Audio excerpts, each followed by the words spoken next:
Hello, everyone, and welcome to this episode. We are on our fifth episode for our conversations. Are you from the BME community and you've experienced grief and loss as a result of coronavirus and you need some form of support? Over the last 4 weeks, we've hosted virtual grief support group sessions of panelists who have offered their expert knowledge, advice, and information about bereavement to the BME communities, families, children, young people, and adults, and how they can cope with their loss, manage themselves, and take back control. In summary, during these 4 weeks, we actually shared our conversations into 4 episodes. And during our first episode, we talked about the support that's available for carers of end of life patients with coronavirus. Then, during our second episode, we looked at coping with grief due to the bereavement of a loved one as a result of coronavirus. Then, going further, during our third episode, we actually looked at the effects of grief on our mental health and also on our well being. Then, the fourth episode, which was just last week, we looked at when grief becomes complicated and what happens after grief and seeking help beyond grief. And today we want to welcome each and every one of you to the fifth and the last episode of a 5-part series on supporting the BME community overcome bereavement due to coronavirus, which has been organized by the Rainbow Care Charity, sponsored by the National Lottery Community Fund and the Department for Digital Culture, Media and Sports. And our topic of discussion today is practical and community support for bereaved families and individuals due to coronavirus. I just want to use this opportunity to welcome our guest speakers. We have a newbie on the show today, and he's Morgan Mohati. We have Joe, who was last week, and he's Joe DZENGA. We have our big sister, Georgiana Koko. You are all welcome today. And if you are watching live on Facebook and also live on YouTube. Share, invite your friends to watch because this topic has been ongoing for the past 5 weeks. We are talking about grief, about bereavement, about coronavirus, which are all things that have affected us over almost more than a year now. We've lost loved ones, we've lost family members, friends, and so on and so forth. We've grieved even without losing someone because coronavirus came with a shock. It embarrassed us in so many ways. We panicked. We did everything that we could. We started working from home. And again, we started teaching our children from home, which is what most of us have never done before. And unfortunately, some individuals lost their lives and they left their loved ones behind who are now struggling with the after effects of death, which is grief and which is bereavement. So, we want to welcome our guest today. We are concentrating today on the practical or the community support that's available to individuals who have lost a loved one during this pandemic. I will welcome our guest speakers and I'll give them the floor to introduce themselves. Welcome once more, Morgan, and over to you for a brief introduction. Thank you. Hello, everyone. My name is Morgan Muhwati, and I work for an organization called Dream Blazers Academy. What I do is I do funding. I help organizations access funding. So I'm a funding consultant. What we've realized is that most groups, especially African BME groups, they are not as effective as they should be. So our duty is to make them more effective. We improve the effectiveness of these BME groups, mainly in UK. We are looking at moving now international. But yeah, that's what we do. We help groups access funding, and not only funding, but also access the available resources. Thank you so much for that. Over to you, Georgiana. Hi again. My name is Georgiana Koko. I'm a clinician. I'm a nurse practitioner at the Cancer Center here in Berkeley, California. And I'm excited to be part of this platform to support the mission of Rainbow Care Clinic. Thank you. Thank you so much. Over to you, Joe, and welcome once more. Thank you, everyone. It's a pleasure to have me here on this platform. I'm a good friend, colleague, and workmate of Morgan. We work together in the funding space where we raise funds for startups, community groups, established businesses, and organizations. Uh, Not exclusively limited to churches only, but we work nationally and international wide. It's always exciting to be on this platform to share our ideas, live connection with America, which is really amazing. And would like to come to America one day to Yes. learn more about what you do, and obviously we can be able to share our ideas, how we have developed the concept of fundraising and funding for communities. So welcome us in America in 24 hours. I'm joking, very soon. Oh yes, we'll have to go to America someday, and thank you so much for that. As earlier mentioned, our topic for our discussion today is practical and community support for bereaved families and individuals due to coronavirus. So we are going to start. I'll start with you, Joe. What available support is out there for bereaved individuals and families as far as this coronavirus is concerned, and those who have lost loved ones? Thank you.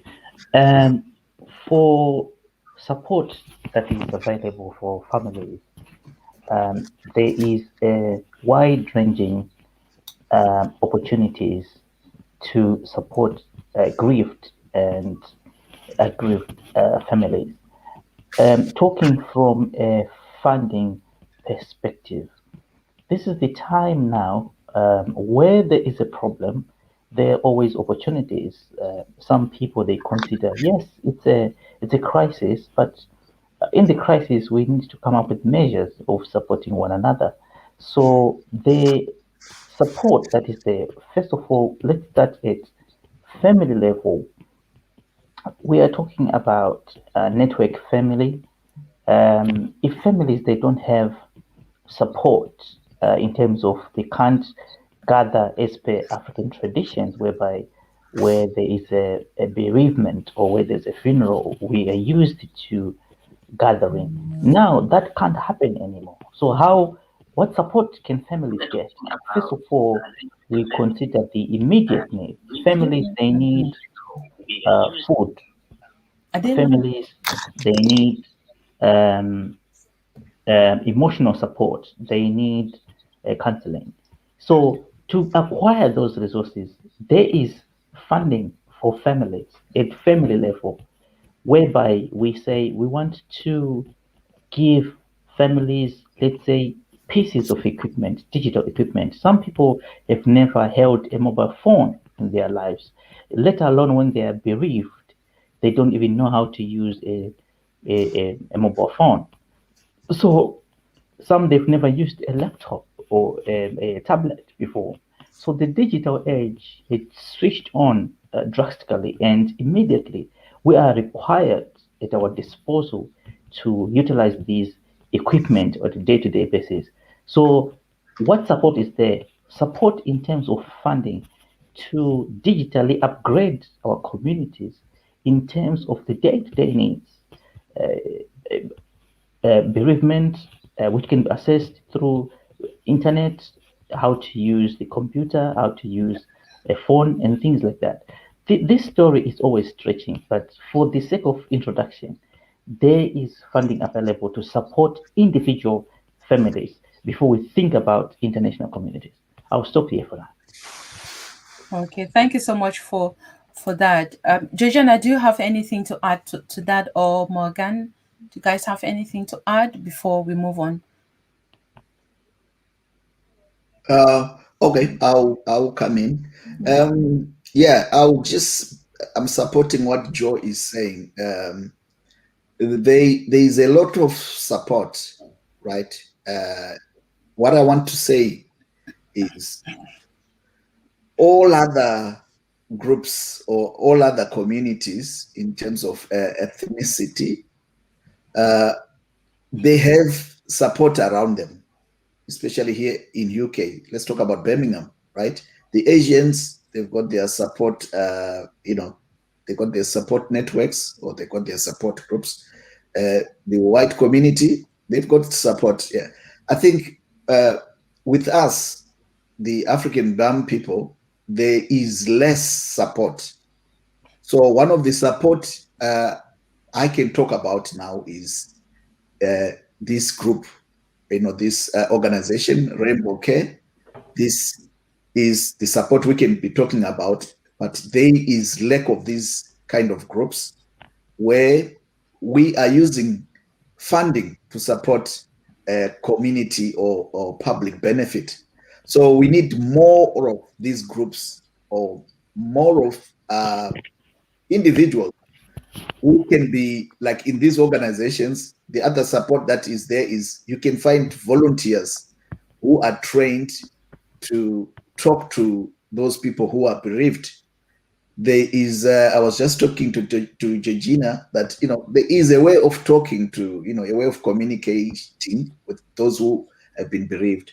Sometimes it's difficult for someone to just have a conversation with someone. How do you talk to them? So there's that kind of support where we have volunteers who have been trained through Rainbow Care. Then also maybe the first support we can talk about through Rainbow Care is that I think a good place to start would be, guides, just having a guide to coping with grief. So we also can, provide, guides. It may be through a telephone conversation. It may be through an email. Because of Corona now, we can't be meeting, one-to-one. So it can be, or we could send you the guide through the post. So how do you cope with bereavement? So we have also those guides we can send out or we can share through telephone conversations through our trained volunteers. So I'll just talk about, because that's the earliest support you can get is, talk to somebody, talk to a volunteer, someone who's been trained to, to talk to you or to, help you to cope with grief. Back to you, AC. All right. Thank you so much for that.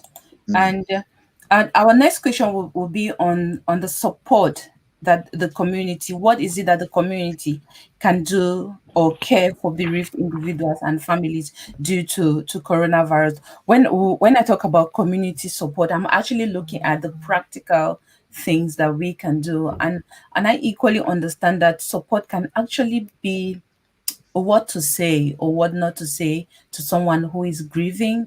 So I would like to start with you, Georgiana, for this question. So, when it comes to support, like we say in the community as a whole, like we talked about it last week, it's at times it's just being there for that person. You are just available, right? And like going back to what you said, choosing your words, because there are certain words that you may think you are saying that you are helping that person, but actually when you leave, you get the person more upset than the person was before you spoke to them.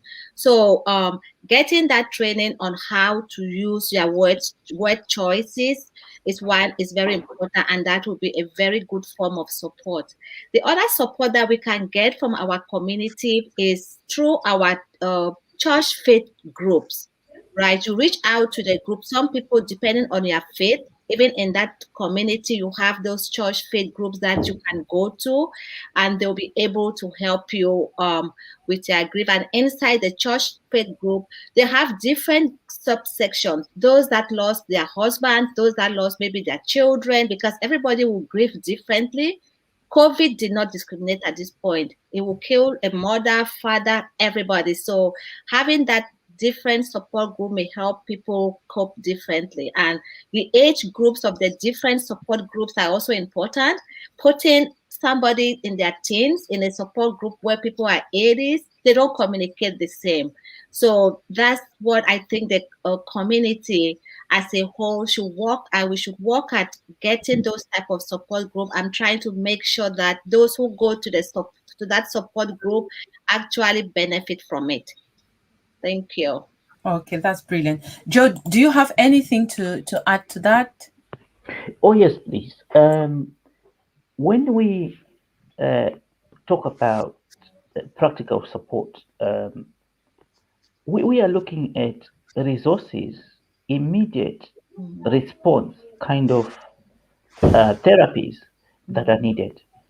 One of the things that happens in a system is that when there is a crisis, no one can be best prepared for a crisis.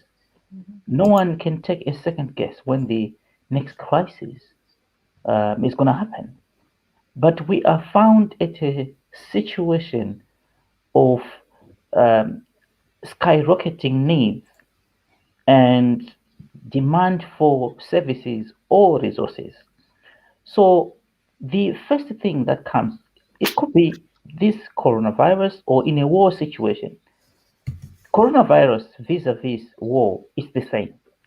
So the first thing that comes first, food, water, and shelter, right?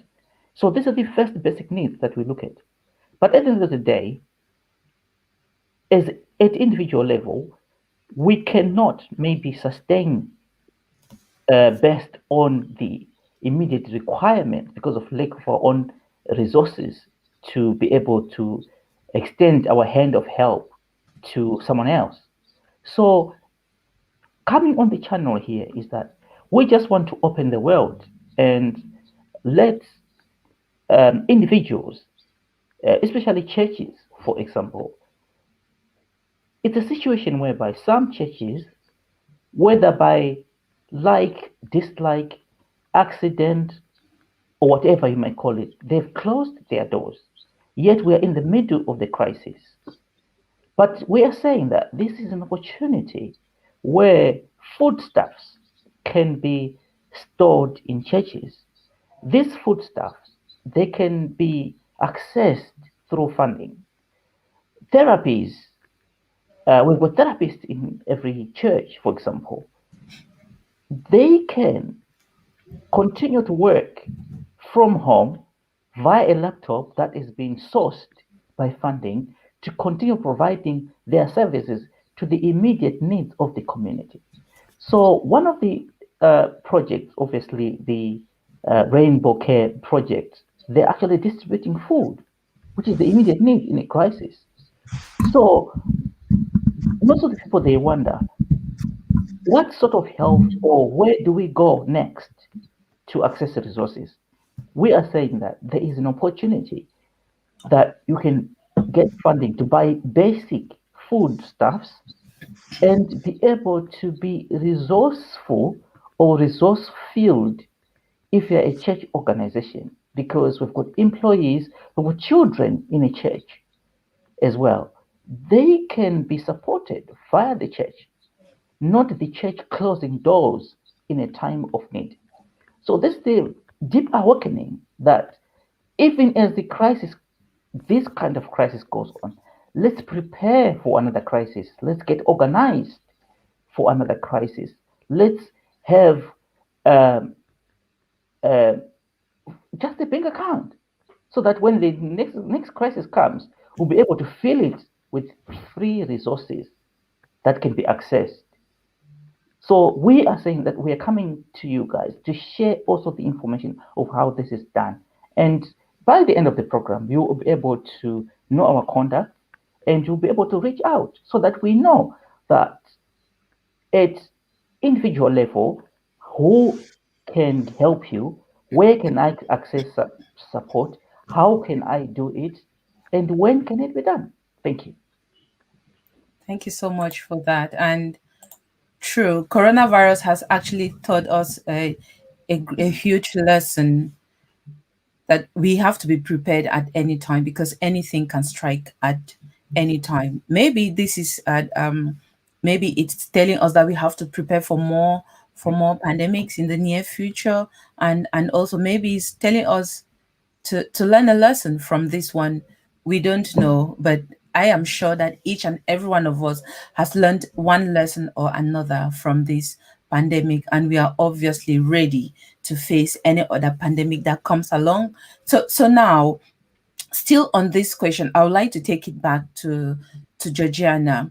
Do you think that the encouraging people to take the vaccine can be another form of support for individuals who have lost their loved ones as a result of coronavirus? Absolutely. As a clinician, right, I have seen it all. I have seen that the coronavirus really, with the vaccine being coming in, that is the only way for now that we are sure that it's going to decrease this pandemic.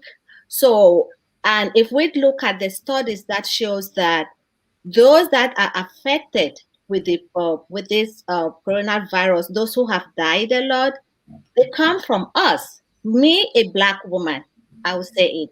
And if the vaccine is there to help us, I know there are a lot of hesitance out there for the vaccine. We are not here to um, promote any particular brand of the vaccine. Or what we are trying to say that prevention is better than cure. A lot of us have lost family. And if we can encourage one another that the only way for us to stop crying, for us to stop weeping, just yesterday, over 6,000 people were diagnosed with coronavirus in Birmingham alone. And if you go into that number, believe me or not, 60% may be one of us, the blacks. So my thought is if we can encourage one another, if it is their turn to have the vaccine, that is going to help us in this process. And even after you have the vaccines, like you said before, you still have to maintain social distancing. You still have to wear your mask so that we can stop crying from death from coronavirus, and then we can channel our resources that we have to other areas of need because we always have those needs. But let us at least stop the grieving process through encouraging one another to have the vaccines and also maintaining social distancing. Coronavirus has hit us hard, the Black community. Most of us, we are frontline. Most of us are the ones that are at the lowest level of healthcare. So when it comes, we cannot work from home. We are frontline workers. So we were hit really bad. My cry, my appeal as a clinician, as a nurse practitioner, that I have seen it, is that I'll encourage every one of us, if you are given the opportunity to have your vaccine, it's going to save us, it's going to save life. Thank you for giving me the opportunity to talk about something that I'm so passionate about. Thank you. Thank you so much, Georgiana. I can actually see the passion in you because you know firsthand what others have been going through because you support them firsthand. I mean, I see the statistics and I see the numbers going up every day each time I log onto the hospital system, and it's really devastating. And then it gets frustrating when you tell people that this is real and they don't seem to care. And this fake news that was going on that black people do not have cannot contract coronavirus, and then why are they dying? Why are some of us dying because of coronavirus? So this is real. Very soon lockdown rules will be released here in the UK, but it doesn't mean that that is the end of coronavirus. It is still there. people are still dying. So we have to take extra precautions to help ourselves, help our families, and help others out there, especially those who cannot work from home, those who still have to go back in there into the hospital to support the patients who are there because of coronavirus. So now this 5 episodes that we've been running on this conversation on bereavement and coronavirus in the Black and ethnic minorities here in the UK, especially in Birmingham. This was a program or project that was organized by the Rainbow Care charity and sponsored by by the National Lottery Community Fund. So we really want to know a little bit more about Rainbow Care charity. So how did it come about, the Rainbow Care charity? Joe? Yes, thank you. Um, I am eager to talk about Rainbow Care. I'm not the best person to do it, but I was, or I am, an eyewitness to the birth of Rainbow Care. First of all, it started off in a situation like this, whereby there is a crisis. Sometimes we don't talk about our problems as individual stories. Rainbow Care is an idea that came forth with Tessie, Tonte, and the husband. And they wanted support to drive the idea, to have an idea that they have, to be able to have legs, and they wanted to run it on the basis of their desires. So the idea or the process is they presented to us the idea. What we only do is we have got specialist tools to signpost ideas into funding. So what happened was the idea, what is an idea? The idea was they told us their story. So the basis of starting an organization is a story. Everyone out there, they've got their story. The trustees of Rainbow Care had told us their story, and we matched that story with funding. So the evidence of that, that's why we are on this platform, because this story was funded. So funding is a story. So people, they always ask, how can I have a platform or an organization like Rainbow Care? The answer is simple. Consequently, tell your story. We have got stories that are coming up. Right now, we're talking about the uptake of COVID and things like that. These are new stories that are coming forth. So Rainbow Care, the it is backed by a story that they were not shy to talk about, to tell the issues that they're facing as a family, as a couple, and how they really want to make a difference to impact the community. So what they did was they wrote the story down. We just uh, emphasized on the few formalities that are needed, because obviously at the end of the day, some would say, "Oh, I've got a story, so why am I not making the money?" A story has to be accompanied by, the relevant requirements or meeting the conditions. What are the conditions? A bank account, a well-defined story, well-defined aims and objectives, how you want to deliver it in terms of your overall aim, how you're going to be organized in terms of your constitution to avoid conflict of interest. How can we propose writing our story to the funder in the form of a proposal so that when we tell the story, this story becomes the budget. So the budget is a story in numbers, and the story is a budget in words. So what we have, there's nothing limiting us. Let's tell our stories so that we can be valuable.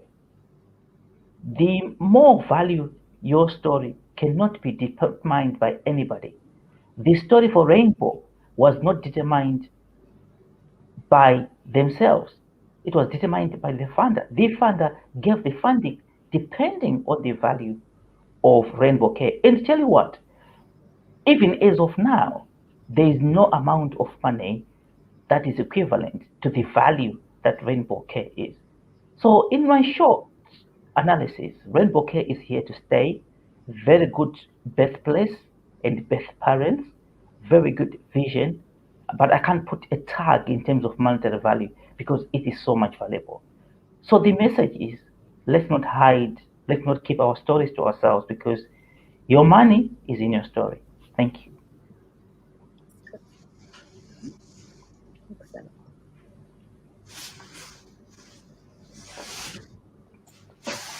Thank you so much for that. Can you hear me now?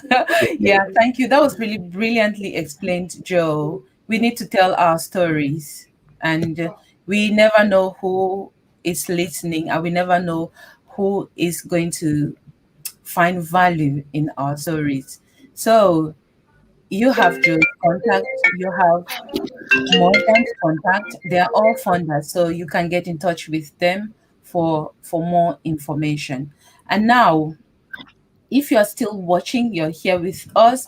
So keep sharing, keep watching. And we've been talking about this topic of bereavement and coronavirus in the BME community.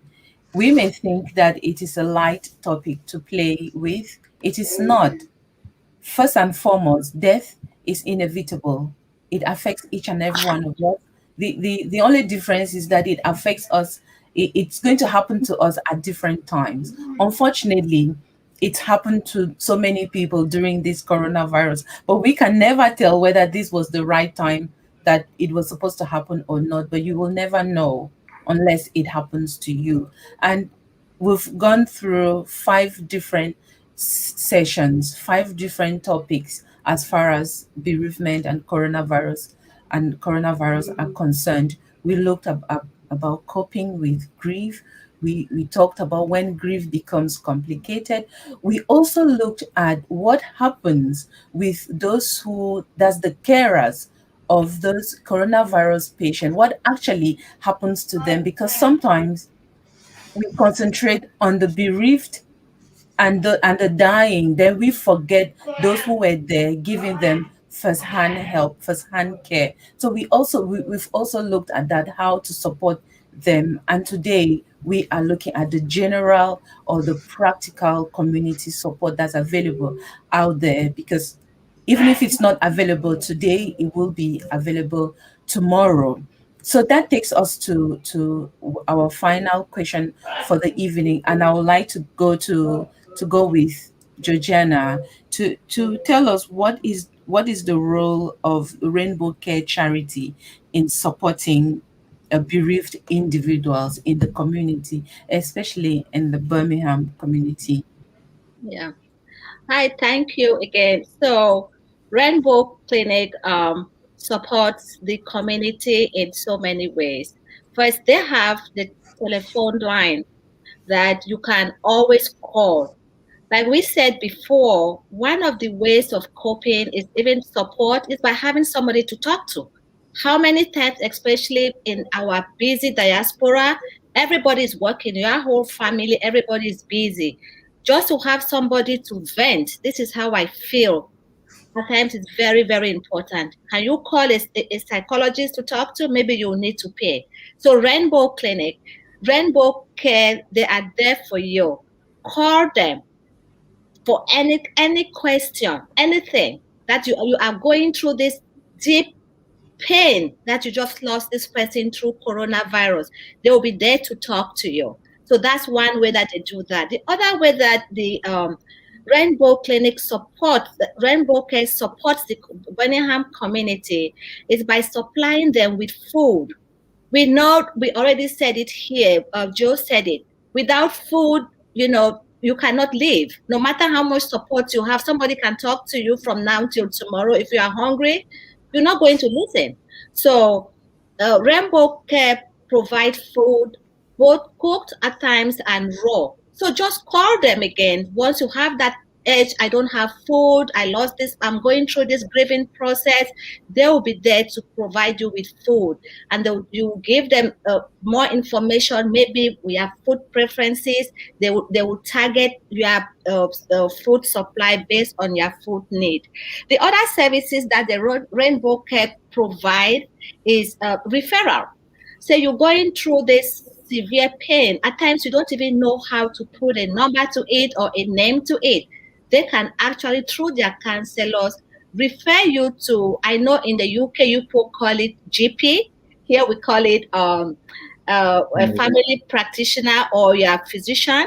So Rainbow Care can really help you see a specialist, your GP, to be able to assess you and treat you if you are going through your grieving process. As we said earlier, the grieving process can lead you to physical, it could cause you some physical disabilities. So maybe blood pressure management and all whatnot.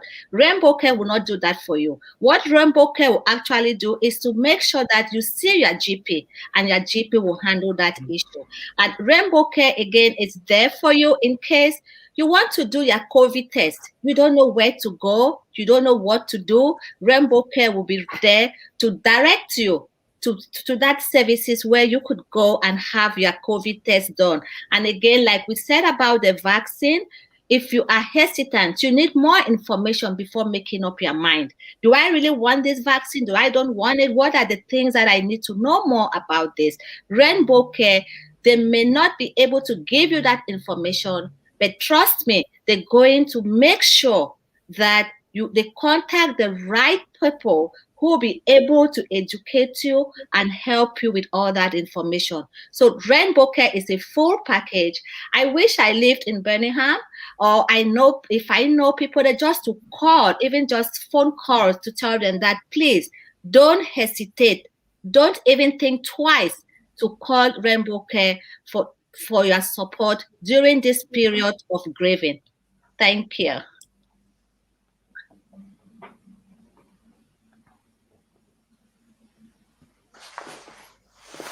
Oh, you can't hear me? You can't hear me? We can't hear AC. Oh. AC, we can't hear you. Now, yeah. Can hear you. That's fine. That's brilliant. Thank you so much for giving that extra information about Rainbow Care charity. And they are here to help and or to provide support to help and also to signpost individuals to maybe to charities, to organizations that can offer counseling, or just to encourage individuals to go to their GP for further help. Like Georgiana has mentioned, sometimes grief can lead to physical physical symptoms, and you can actually become ill, physically ill. So at times you need your GP to be able to help you as well. And seeking help when you are grieving is not a form of weakness, it is actually a form of strength. Yes, so it's very necessary. Do not hide away. Do not stay home, because grieving is a lucrative route. It's a very good road that leads to depression. And if you are not careful, you walk down that road comfortably, thinking that everything is okay with you. So now I would like to come back to each and every one of you before we finish this session. If you have any additional thing that you think you can add to what we've already discussed in the previous episodes, maybe it's coping strategies, coping mechanisms, or about helping individuals with their mental health or their well-being, etc., etc. If there's anything that you can add, we still have a few more minutes before we go, so let's talk. So I would like to start with you, Morgan, since you're new today. Thank you, AC. I'll start from the beginning, right? So all these other services that we are talking about, they are a result of funding. They are a result of resources available. So I want to go back to the other help that Rainbow Care can do in a community, in our community, or amongst our Black African communities, is they can also mentor. They can mentor, those who want to do the same. There are people out there who are trying to run charities, or who are trying to be charitable, or who are doing things for public benefit. And what hurts us is that they are using their own monies. They are using their own pocket monies, and they end up not going anywhere, because you can only do so little with your money. The depth of your pockets will be the depth of your organization. That's how far your organization can go. Yet, when we go for meetings, we are finding out that there's money they are returning back, which belongs to us, the African BAM community. Because why is it returned back? Because no one is coming forward for this money, because we don't know. So let's raise awareness about the available resources, especially funding, because without money, you can't do anything. The Bible says money answereth everything. So the first thing is to seek how you also can help without using your own pocket money. How can you do the same like Rainbow Care did, so that we will have so many groups like Rainbow Care, instead of having only Rainbow Care, that helps the Black ethnic minorities in Birmingham. It can become so, exhausted, and they can only do so much. So my emphasis today will be the other help is just to go and ask them, how did you go about it? They will hold your hand, go through the process they went through, so that you can also be impactful in your communities, right? When we say communities, guys, Africa is a continent. We've got different communities. We've got the Zimbabwean community, Ghana community, Nigerian communities. We can get resources specifically for all these communities, because we all grieve differently. We all have our different needs. But the problem here is our needs are not known. We are not presenting our needs to funders. We are not writing our visions down so that those who read them can run with them. One of the readers, or maybe the first reader of your vision, is the funder, because they got the resources. They got what they call public funding. Public funding meaning it's for the public. And one of the public is you. You are part of the public. So why go to the bank for monies to look after the public? Why use your money? Why do you have to go and borrow money from your relatives when there's public money, your money? It's there. That's your money, public. So my emphasis, that's the beginning. If we are to solve our community problems, Africans, let's seek knowledge of how to go about things.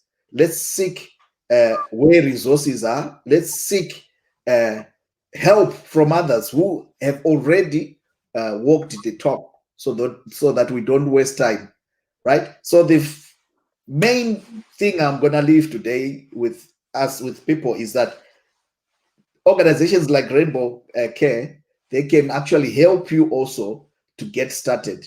They have done it already. So do the same, so that you are not using your own pocket money.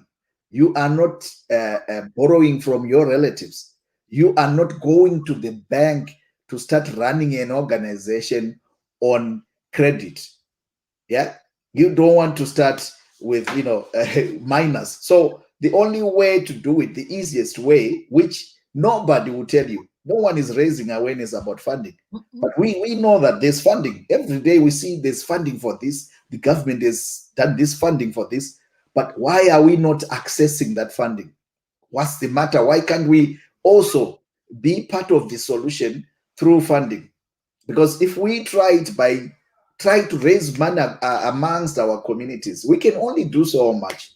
Or maybe let me say, why not enhance that? If you can, because I see sometimes we gather, then we try and bring in contributions. It's good, But why can't we enhance that also with funding? It will make things easier, and then it also brings impact, into our community. We start solving these problems. So that's my starting point. Other than all these services, so all the other services, they will come through funding. Like Joe said, your story now will determine now the budget.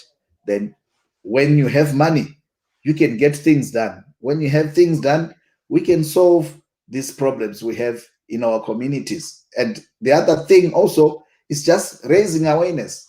That's enough, guys. Raising awareness. Let's raise awareness, be it about funding, be it about a Rainbow Care or other organizations. Why? So that those other groups, other companies, other organizations who are not, of our community, they have to start understanding us. Why are we in UK? Why are we in America? Why are we in these communities? Why are we in Birmingham? If they start understanding us, they will start also supporting us in form of maybe volunteering, in terms of just, they'll start protecting you. Let's put it that way. They will start protecting you. They'll start maybe signposting you where there's this help you want. So let's focus on those, the foundations, which is creating these groups where we can start accessing funding. Then let's raise awareness, because Black people, Africans, we do not share information enough.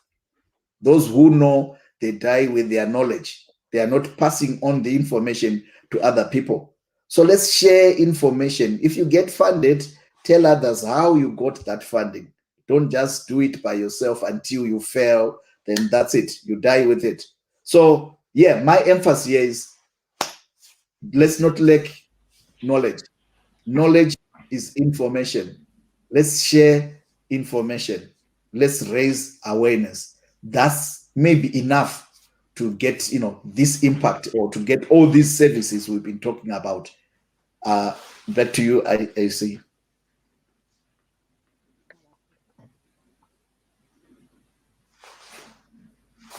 I'm really impressed that you mentioned the fact that God, I don't even know how to put this. Us, our Black African brothers and sisters, we do not share information. We are greedy. We are selfish with information. Someone helps you, you know something, then you carry it and you keep it to yourself.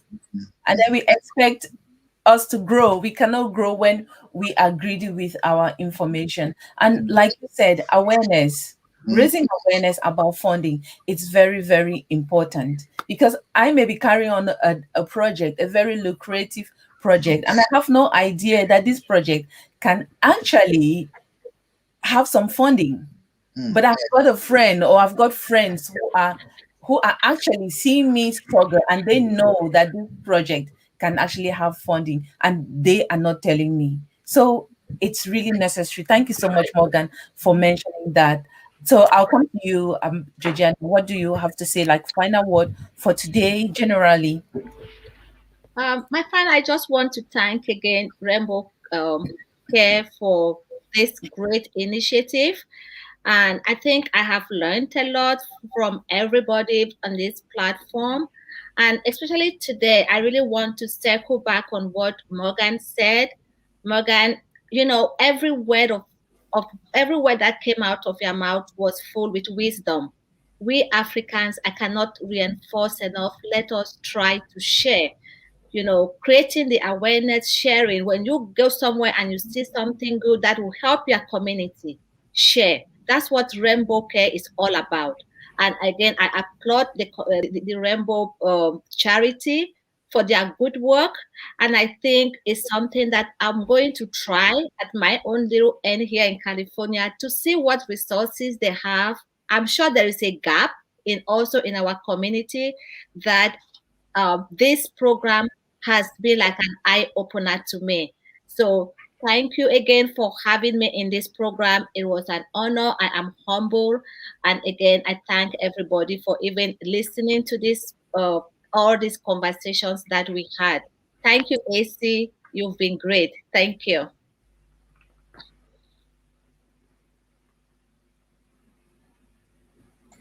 It's been a pleasure having you on the show for all this while, and we've learned a great deal from everyone. So, Joe, over to you. Thank you, everyone. Thank you, AC, and the great team that we have today, Coco and Morgan, for the insightful ideas that it's penetrating the screens this afternoon. So, one of the things that we need to do as the community is to confront ourselves, confront our communities, confront yourself as an individual, because one of the things that we are vulnerable to miracles, yet we are capable of performing these miracles at individual level. We are capable of combining or understanding the systems of the communities that we live in. And the only thing that we have to do is to uh, come together and work as a group of individuals. So that's how organizations are built. The ability to come together for a common cause or for a common aim. We've got a lot of trained professionals within our communities in various aspects. But one of the weakest link is how to organize these professionals under one blanket to achieve a common goal. We've become people who are very educated. Some people, they've got uh, more degrees than a thermometer.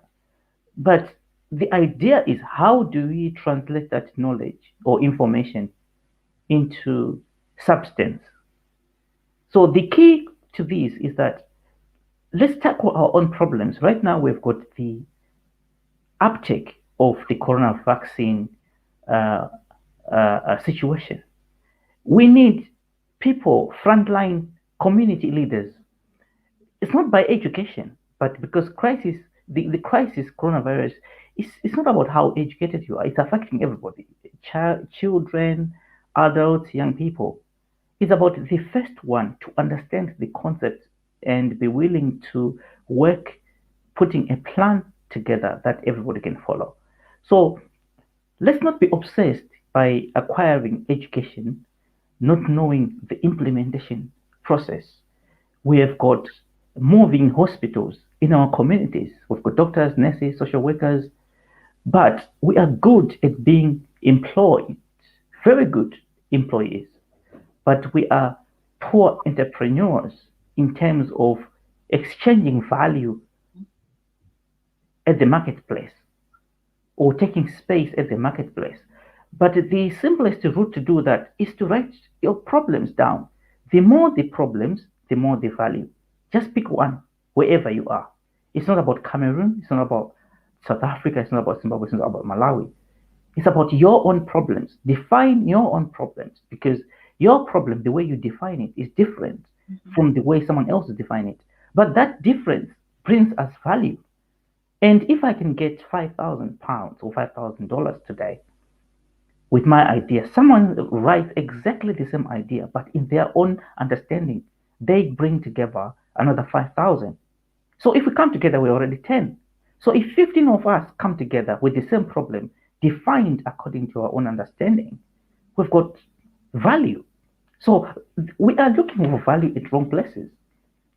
We are looking for, we are spending a lot of time um, at spaces where we don't have enough value for our time. So in other words, we're getting paid for the time, but we're not getting paid for the value. So that's the biggest opportunity in a crisis situation, that let's start to exchange our time for our value, for equitable value. Some of the people we look around us, are we worth the amount that we get paid at our workplaces, at our wherever we work, because they've got determined how much they're going to give us. But the question today is, are you worth that amount that you are getting from your workspace? How much value are you? So instead of getting the money, let's go and get value. Where is the value coming from? The value is coming from the problems that our communities are facing. Why is it people they can't access COVID information in their own mother or ethnic language? Why don't we have a website with all the vaccines in our own ethnic languages so that our communities they understand what to take, what are the signs and symptoms of COVID, what is the contraindications of the various medications in our own language. So let's not rush to complain that we don't have enough. We've got enough, but we are not only spelling it out enough that our enough is not enough. Yet there is plenty there, opportunities. Every crisis is opportunity in reverse. Every crisis is opportunity. Starting from the World War, most of the big corporations, they started after a big crisis. So this is an opportunity now. Funny enough, coincidence, like it or not, BME communities are the worst affected. So that means there are big opportunities for us as communities to be able to spell out COVID viruses. What role our own ethnic medicines, why are they not being tested all over the world? Why is it we are silent about the things that are helping us? Why don't we have an African COVID vaccine that is being tried in your communities where you are right now in other European countries? The problem is that we are not ready to write our problems. Until we are ready to write our problems down, that's the first day we're going to understand value and know how valuable we are on the market space. Thank you very much. Wow, that's brilliant. Oh my God, this is really great. Thank you so much, everyone. And it's really been a pleasure. And we've learned quite a lot. We've also learned today not only about providing support or practical support to the community or to individuals who have lost their loved ones during this coronavirus period, but we've also learned about the importance of funding. We've also learned that if we don't write down our problems, we may not be able to get a solution or to get a value or to know how much we are worth. Is it really worthwhile doing what you are doing when you don't know the value or when you cannot monetize what you are doing? That those are some of the things that I've picked up from what you guys have said. I'm obviously coming to you guys after this show.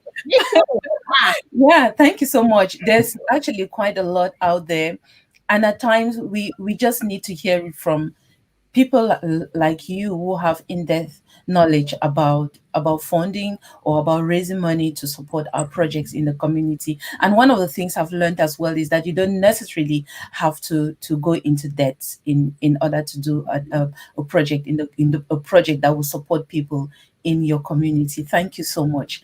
And this brings us, we've been live for about 58 minutes and we are almost on time today.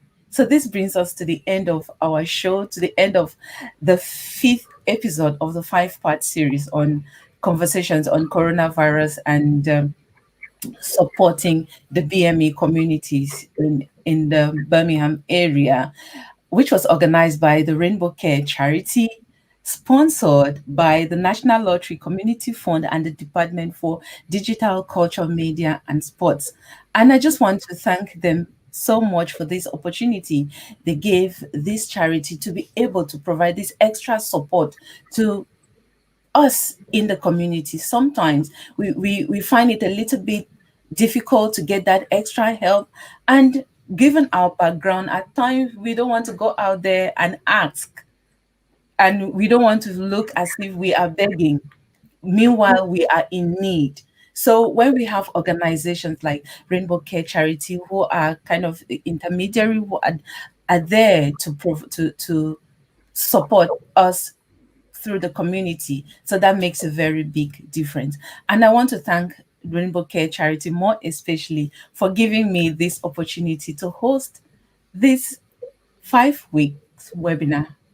It's been a moment of truth. We've corrected our own errors, we've made our own mistakes, we've corrected the mistakes, and we are looking forward to further projects, more projects in the long run. And thank you so much once more for everybody, those who are here, those who are watching, all your time that you put in to watch. And we just want to pray that you've at least learned or picked up one thing from these 5 weeks. If you haven't watched any of them, all the videos are available via the Rainbow Care Charity, via the Voice of Hope Media, and also on YouTube. So we now come to the end of our show. I just want to say, if you need to talk, we are here to help you overcome difficult emotions, heal relationships, build confidence, and make you feel calmer. With a gentle, supportive approach, we help you gain clarity and resolve issues that are causing you pain and holding you back from the important things in your life. So we wish you a blessed weekend and take care, everyone. And I'll speak to you soon. Have a good day. Bye bye. Thank you.